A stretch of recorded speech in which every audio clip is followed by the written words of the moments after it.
1.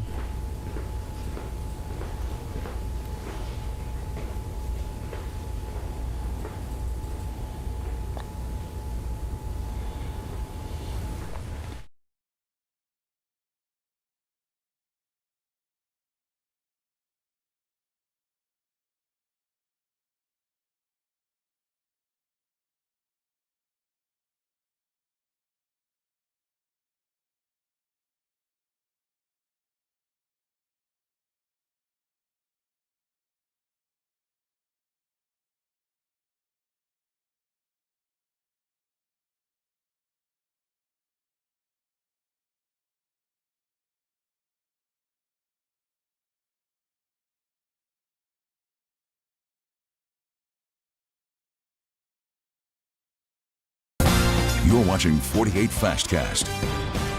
All right, y'all, 7:01. Thanks for joining us for the 48 Fastcast. We have a lot to update you on, but first, let's talk weather. Another warm start today and a warm day ahead. Yeah, but it looks like it's starting a little cloudier today, Eric. Yeah, a little bit of cloud cover. That's actually the reason we are a little bit warmer this morning, as our temperatures are starting off in the upper 50s to low 60s. And we are going to be cloudy from start to finish today. Very overcast, gloomy looking day. And some of the clouds might even produce a few sprinkles or probably just form of drizzle as we go through the morning into the afternoon, but showing some light returns on radar up into parts of Middle Tennessee. If we go through your Wednesday hour by hour, the cloud cover is really going to slow down our warming here. If we were seeing sunshine today, we'd probably be in the upper 70s, maybe even 80 degrees, but the wind is breezy from the southwest. That will be gusting 15 to 20 miles per hour. Chance of some drizzle through the morning into the afternoon, with a higher chance of seeing a little bit of rainfall as we go into the late afternoon and evening hours. Today's chances for rain are pretty minimal. We've got two good opportunities coming, one Thursday night into Friday morning and then Friday night into Saturday. We'll go through both of those rain opportunities coming up. This is your 48 First Alert Road Report, sponsored by Bankston Motorhomes. A traffic update for you, a few slowdowns. The triangle actually still looks pretty good right now, traffic triangle that is, on 565. But if you're driving on 53, you get to Kelly Spring Road down to the Research Park connector with the light. Back up there. No accident reported, but something's happening there, slowing things down. And we do have an actual accident reported by Shields Road on 72. This will affect your drive coming in from the east if you're trying to get to Chapman Mountain. Here are your drive times this morning. Athens to Huntsville now up to 39 minutes. All right, Jeff, thank you. Well, happening today, a former Huntsville daycare employee charged with 8 child sex crimes is set to make a court appearance today. Cameron White used to work at the Trinity United Methodist Child Development Center. The allegations against him date back several years. One local attorney who is not affiliated with the case says this case is unique because many of the victims and witnesses are young children. He says while we should not expect them to testify today, they will be prepared to testify if the case goes to trial. He says the defense will likely have a hard time trying to prove White's innocence. Even if they're tried separately, and I think that they will be. Here's this case, you've cross-examined this child, and now you hear evidence of other children, of other cases. Once a jury hears that, it's extremely difficult. Employees with the National Children's Advocacy Center are preparing some of the victims so they can testify against White if needed. Before they testify, they will go through a mock trial, if you will. And that's a great benefit of the National Children's Advocacy, because all they got a mock courtroom down there, you know, where the child can get up there and understand, you know, what's going on and what's going to happen in the courtroom. After White's arrest, the director and associate director of the daycare were placed on leave. Numerous lawsuits have also been filed. White's hearing is set for 1:30 p.m. and we'll have a full breakdown of what happened during our evening newscasts. Well, right now, a former Morgan County jailer is facing a number of felony extortion charges. Jarvis Moore is accused of taking honey buns from inmates and giving them to other prisoners. Now, Moore worked in the Morgan County Jail for 24 years before being fired in September. He says there was a policy that when inmates caused problems, their commissary items would be given to other inmates who helped to clean up. Now, Moore claims he was fired after giving some inmates honey buns. Those inmates were helping clean up a fire that some other prisoners had started. Now, he tells us he is upset that he got punished for what he believed was standard protocol. We want justice. And we want everybody treated the same. If you're going to arrest one person for this type of activity in the jail, arrest them all. Now, Moore also shared what he was accused of leaking, footage that showed the arrest of John Scott Jr. He says the charges against him are retaliation. A spokesperson for the sheriff's office says the investigation into Moore started back in August. We're also told that an assistant district attorney who doesn't know Moore will try the case. Now, you can find the full story on our website, WAFF.com. Right now, a Florida murder suspect is currently in the Limestone County Jail after he was found near Athens. Dominic Van Washenova is accused of killing his girlfriend, Azalea Dodson Salinas. She was found dead in a trailer on Friday in Northwest Florida. He's awaiting extradition to Santa Rosa County. Albertville police should update us later today on the condition of a man who was shot by a police officer. Now, this happened on Monday, and what you're getting ready to see here is video from that scene. State troopers tell us Rodney Langley of Boaz pulled out a weapon, which led to him being shot. Authorities were trying to serve an arrest warrant right before this happened. Langley was then flown to a hospital. No one else was hurt. The case against a Huntsville capital murder suspect will move forward. Ty Stevens' request for immunity has been denied. Stevens is accused of shooting and killing Sequoia Lamar and Deasia Morris back in 2023. He claims he shot the women in self-defense. Stevens also recently testified in court that Lamar and Morris were yelling at and threatening him. He's expected to appear back in court in May. Well, this morning, a Jackson County murder suspect will remain locked up. Tristan McCarver is accused of driving 70 miles an hour over the speed limit while drunk. Now, this happened back in July. Court records we obtained show that McCarver's blood alcohol level was almost twice the legal limit at the time of that deadly crash. A person who was in the car with him, Kristen Moore, died. Now, open drinks and marijuana were also found in that car. His next court date has not been set.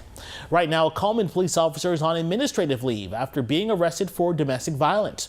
Roy Bates was arrested following an incident at a home over the weekend. He's employed by the Coleman Police Department as a lake patrol officer.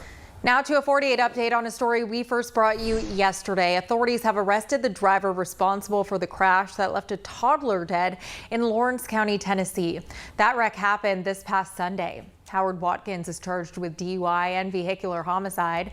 State troopers say Watkins admitted that he'd been drinking before he got behind the wheel. The 2-year-old child was thrown from the car after sitting in the wrong car seat. No word on the relation between Watkins and the child.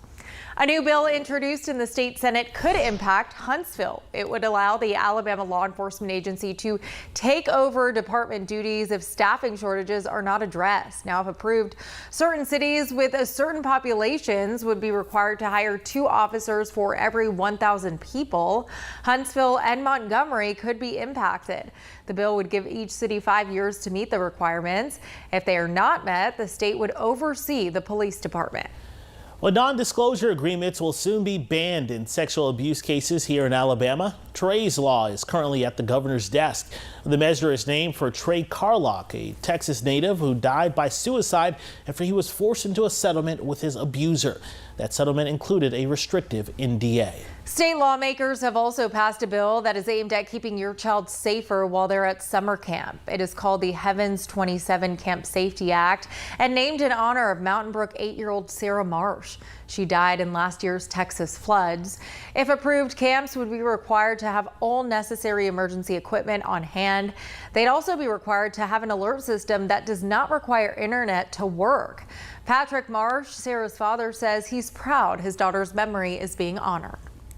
Nothing's ever going to bring her back, but this is a big step forward to making sure that other lives aren't lost and other families aren't going through this. Another provision in the legislation would require camp owners to have designated shelter spaces for all overnight campers and staff. That bill now heads to the state Senate. Well, right now, Americans across the country are remembering the life and legacy of civil rights activist, the Reverend Jesse Jackson. He died yesterday at the age of 84.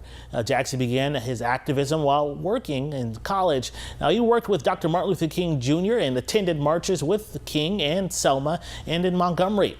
Now, other civil rights leaders say they want to help keep Jackson's legacy alive. So he wasn't the style of the conservative preachers like Dr. King was. And he then was able to understand our generation of saying no justice, no peace, rather than I am somebody. And he was the bridge that would say, but let us get something done. It was his poise, his confidence, his belief that any and all of us belonged to America. And it was that kind of a testament that he embodied and that he really gave life and birth to. Now, Bernard Simelton, the former president of the Alabama NAACP, spent some time with Jackson. He also says Jackson was a firm believer in never giving up. This morning, protesters are trying to get a message across to Congressman Dale Strong. Leaders with the organization Indivisible are speaking out against President Trump, ICE, and the SAVE Act. They protested outside Strong's offices in both Decatur and Huntsville yesterday. They have allowed thugs and bully boys to run ICE. People are being harmed. People are dying under their care. People are afraid to leave their house. This is not a safe country to be in. Congressman Strong's office sent a statement about the protests saying, quote, these latest protests are just another example of the far left's anti-Trump and pro-illegal alien agenda. They've made clear time and again what they really want: open borders and zero consequences for those who violate our immigration laws. Well, 7-11 this morning, and some state lawmakers are pushing a bill that would reshape how the state grades and funds your child's school district. Yeah, if passed, the measure would prioritize college and career readiness equally with test scores. A lot of weight would also be put on student growth. 48 Sarah Grace Kennedy joins us live in front of Montview Elementary School now in Sarah Grace. The bill would also remove chronic absenteeism rates from the grading formula. Now, this wouldn't impact just Huntsville City Schools, but rather districts across the state. Another local educator, Dr. John Smith with Lawrence County Schools, tells me that he supports the removal of chronic absenteeism from the grading formula. He says that chronic absenteeism is not something that schools have much control over. Now, Smith says that removing chronic absenteeism from the grading formula won't affect attendance guidelines. Students who miss too much school will still face consequences like failing grades or involvement with the judicial system. Lawrence County Schools earned an 87% in academic growth, but just a 56% in academic achievement last year. Under the proposed formula change, elementary and middle schools would be rewarded equally for test scores and student improvement. More weight would also be given to how much struggling students improve. So we have all these indicators, all these factors that show progress. If they're not making progress, we refer them to what's called tiered instruction. We have different plans, different policies and procedures to address those struggling learners. And I'll have more of an explanation on how schools are being currently graded with this story on our website, WAFF.com. I'm in Huntsville, Sarah Grace Kennedy, 48 on your side. All right, thanks, Sarah Grace. Well, happening today, you may be without water for some time if you live in Hazel Green. Residents on Walt Campbell Road and D. Thomas Road will be without water for a few hours. Crews will be improving the water system from 8 a.m. until 3 p.m. Well, if you're looking for more ways to get around the Rocket City, you're in luck. Huntsville city leaders are expanding greenways in the western and southern portions of the city. 48's Matthew King joins us live along the route of one of the projects. And Matthew, this was approved at a recent council meeting. Yeah, it's two different projects part of this expansion here. For one, there's expansion to a greenway coming to West Huntsville, the Swancott Road area, and here along Bailey Cove Road, expanding the multi-use paths getting to and from the greenways here for big attractions like the Sandra Moon Complex. Part of that project is the greenway expansion in West Huntsville. That'll go from Swancott Road to Wheeler Wildlife Refuge. If you live in South Huntsville, the city is expanding a multi-use path along Bailey Cove Road from Weatherly Road to 4 Mile Post. City leaders say this will increase safety with a focus on pedestrian-friendly traffic signals and improve crosswalks. Huntsville Long Range Planning Manager Dennis Madsen says this is part of a wider initiative to give people more options to get around. This goes to a broader approach of transportation sustainability. We're obviously investing a tremendous amount in our road network, but we want to give folks a lot of options, right? You want to build out, a great bike network. You want to build out a great pedestrian network. You want to give people the chance to get where they want to go, however they choose to do it. Now, the two projects both cost $1 million and in this case, $1.8 million to complete. But they both recently, as part of the Huntsville City Council approval, got some funding through the Alabama Department of Transportation that will take $800,000 off of each of those projects' final cost. Reporting live in Huntsville, Matthew King, 48 on your side. Now, your First Alert weather with meteorologist Eric Burke. Well, good Wednesday morning. Starting off very warm. We're going to go ahead and say warm as our temperatures are around 60 degrees. We are cloudy and the clouds will stay with us as we go through the morning into the afternoon.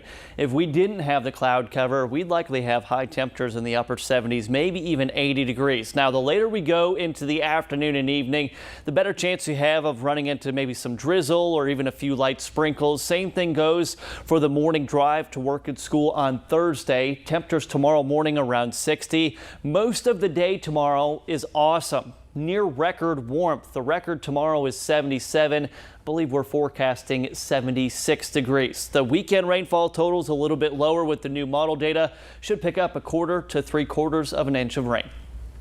All right, thanks, Eric. Well, still to come on 48 News today, a candidate in Alabama's governor's race is challenging a decision on Senator Tommy Tuberville's residency. We'll tell you what he claims next. And America's 250th birthday is almost here, so some state leaders are planning big celebrations. We'll tell you what they have in store.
Alabama gubernatorial candidate Ken McPheeters is appealing a decision surrounding Senator Tommy Tuberville's eligibility to run.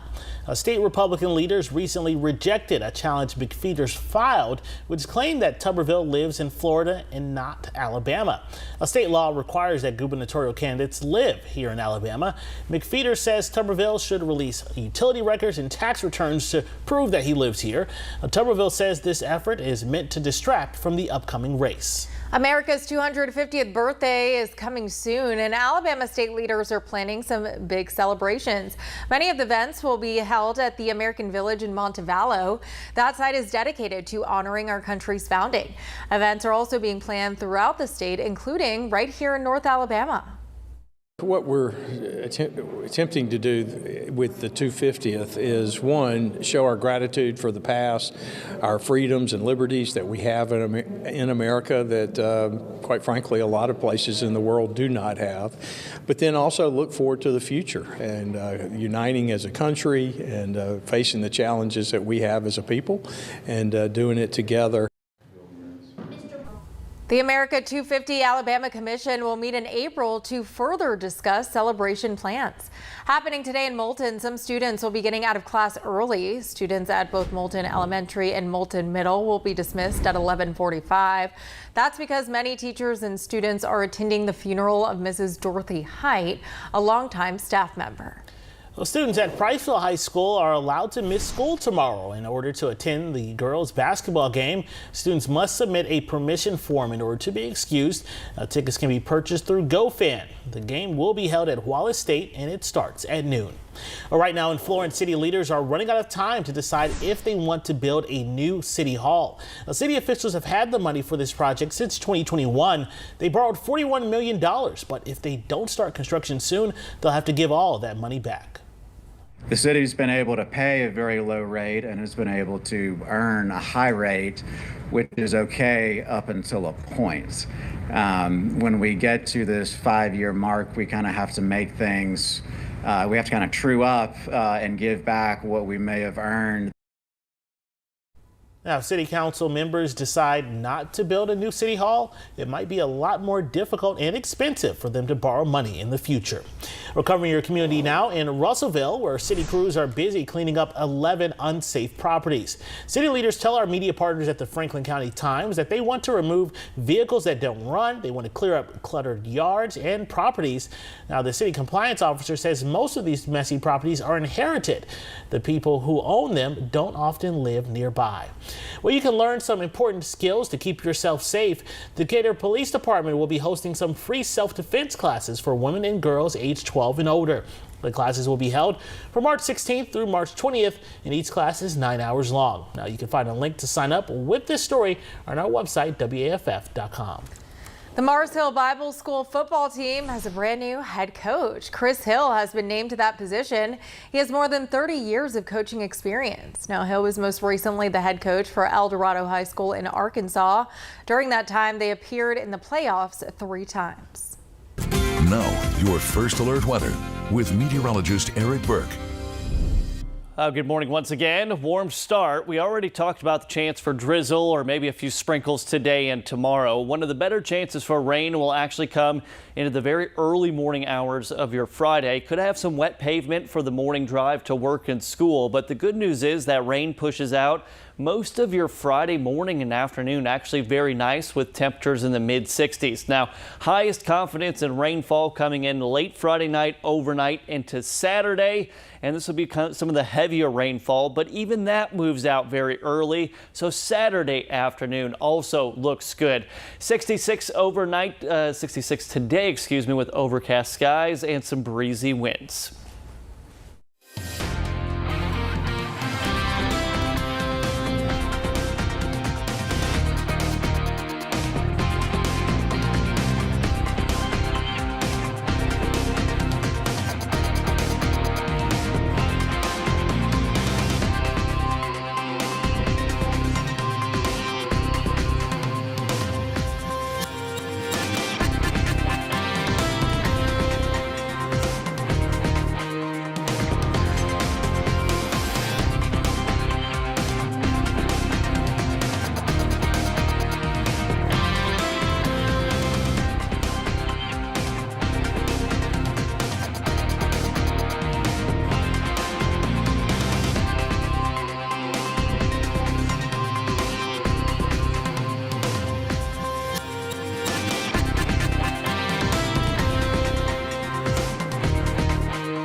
Welcome back. Well, some new safety features are being installed on an online platform that many of your children may use called Discord. And starting next month, new Discord user accounts will automatically default to teen-appropriate safety settings. This includes content filters and age-restricted spaces. Age verification protocols will also be required to access certain content. This includes uploading a government-issued ID. One Connecticut teenager who recently beat cancer had a dream come true. She got an all-expenses-paid trip to Italy to watch the Winter Olympics. Julia Marcellinas was diagnosed with cancer about 2 years ago. After months of chemo, she is now in remission. Part of the healing process came thanks to Make-A-Wish. She and her mother were flown to Milan to watch the Olympics. Marcellinas first tried on skis at the age of 2 in honor of her late father. She got to meet skier Alex Hall and even tried on his silver medal. And she also got a video message from her favorite athlete, Michaela Schifrin. Well, here's a look at the current Olympics medal count. Norway is still leading with 31 total. Italy is in second place with 24, and the U.S. not far behind with 21. There's still a lot of action left this week, and it's all right here on 48. Now, your first alert weather with meteorologist Eric Burke. Got some USA men's hockey to look forward to this afternoon in the quarterfinals. And today, I mean, it's a nice day to be out and about as our temperatures are pretty warm for February in the mid to upper 60s. It will be breezy. The clouds will stay with us and maybe even some drizzle from time to time, especially later on into the afternoon and evening. But when you look at the temperatures this morning, it's almost inspiring. 50s to low 60s. Here are your wind gusts today, probably 15 to 20 plus miles per hour. Even that sustained wind will be pretty gusty, about 10 to 15. Clouds stay with us for the entire day. No sunshine. We've got a couple chances for rain. Best chance for rain coming Friday night into Saturday. Cold front come through Saturday night, and that will knock down our high temperatures and lows for Sunday into Monday of next week. All right. Well, things are not looking too bad today, but with the clouds outside, I might sit inside and watch that hockey game. I think that's what I'm going to do anyway. Okay. Rain or shine. Rain or shine, you know? All right, y'all. Have a good one.